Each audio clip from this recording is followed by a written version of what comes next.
So I've written here three different functions. The first one is a multivariable function. It has a two-variable input, x, y, and a single variable output that's x squared times y, that's just a number.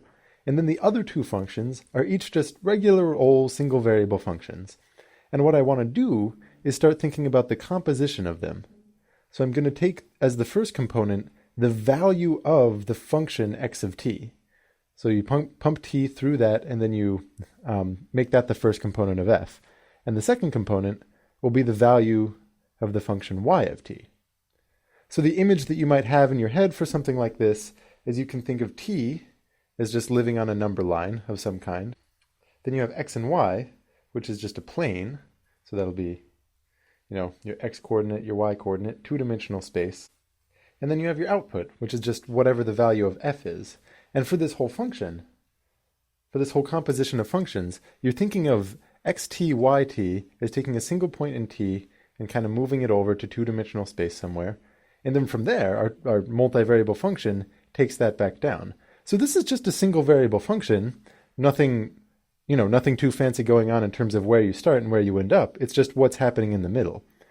And what I want to know is what's the derivative of this function?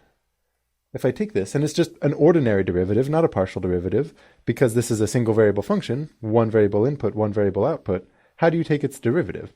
And there's a special rule for this. It's called the chain rule, the multivariable chain rule, but you don't actually need it. So let's actually walk through this, showing that you don't need it.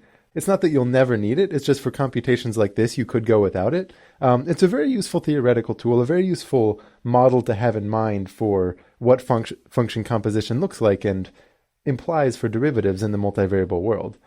So let's just start plugging things in here. If I have f of x of t of y of t, the first thing I might do is write, f, and instead of x of t, just write in cosine of t, since that's the function that I have for x of t.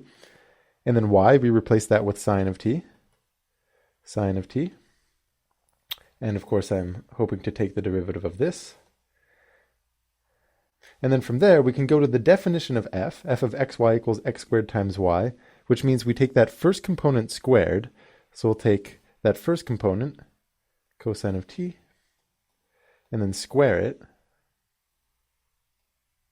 Square that guy. And then we'll multiply it by the second component, sine of t, sine of t. And again, we're just taking this derivative.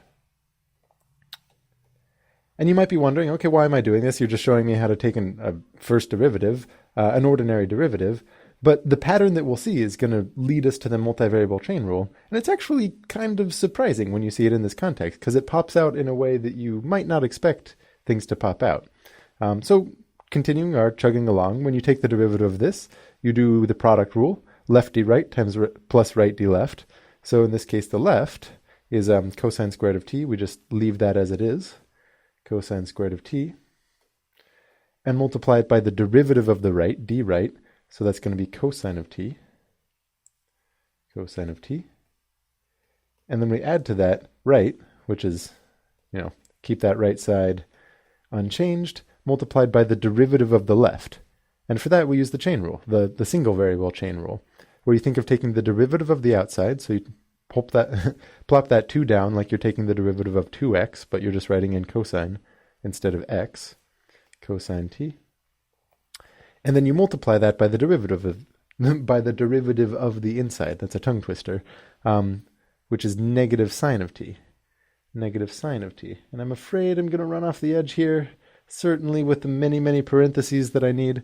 I'll go ahead and rewrite this, though. I'm going to rewrite it anyway because there's a certain pattern that I hope to make clear. So let me just rewrite this side.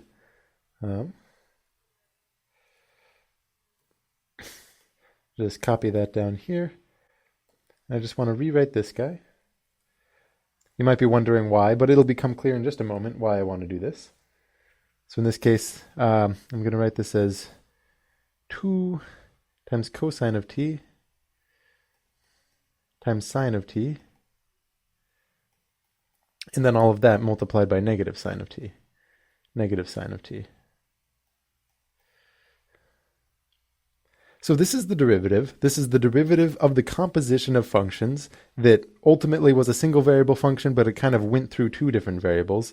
And I just want to make an observation in terms of the partial derivatives of f. So let me just make a copy of this guy. Give ourselves a little bit of room down here. Just paste that over here. So let's look at the partial derivatives of f for a second here.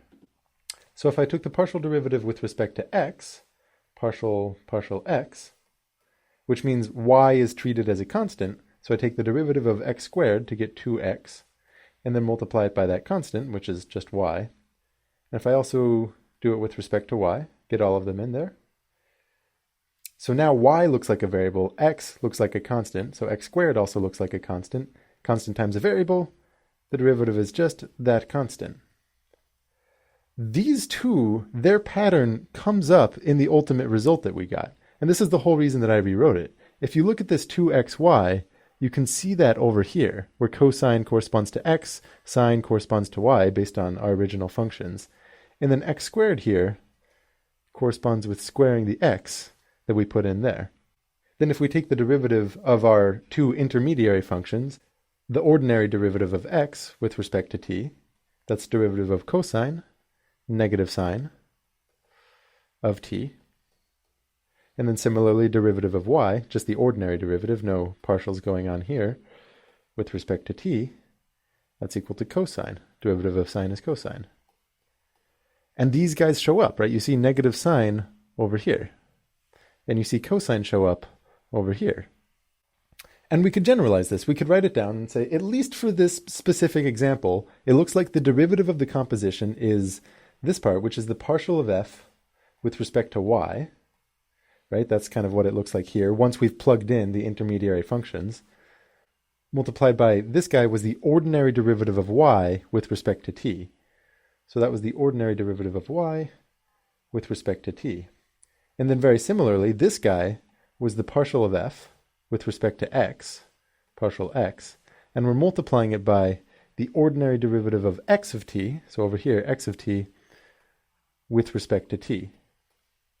And of course, when I write this partial f, partial y, what I really mean is you plug in for x and y the two coordinate functions, x of t, y of t. So if I say partial f, partial y over here, what I really mean is you take that x squared and then you plug in x of t squared to get cosine squared. And same deal over here. You're always plugging things in, so you ultimately have a function of t. But this right here has a name. This is the multivariable chain rule. And it's important enough, I'll just write it out all on its own here.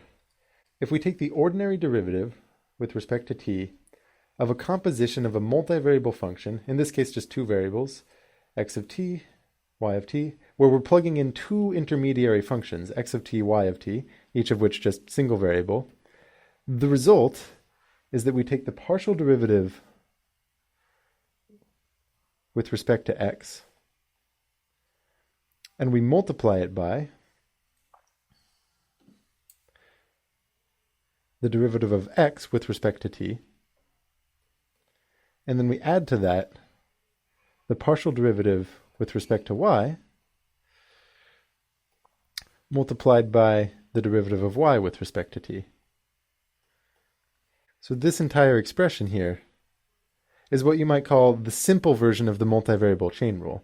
And there's a more general version, and we'll kind of build up to it, but this is the simplest example you can think of, where you start with one dimension, and then you move over to two dimensions somehow, and then you move from those two dimensions down to one. So this is that. And in the next video, I'm going to talk about the intuition for why this is true. Here I just went through an example and showed, it just happens to be true. It fills this pattern. But there's a very nice line of reasoning for where this comes about. And I'll also talk about a more generalized form where you'll see it. We start using vector notation. It makes things look very clean.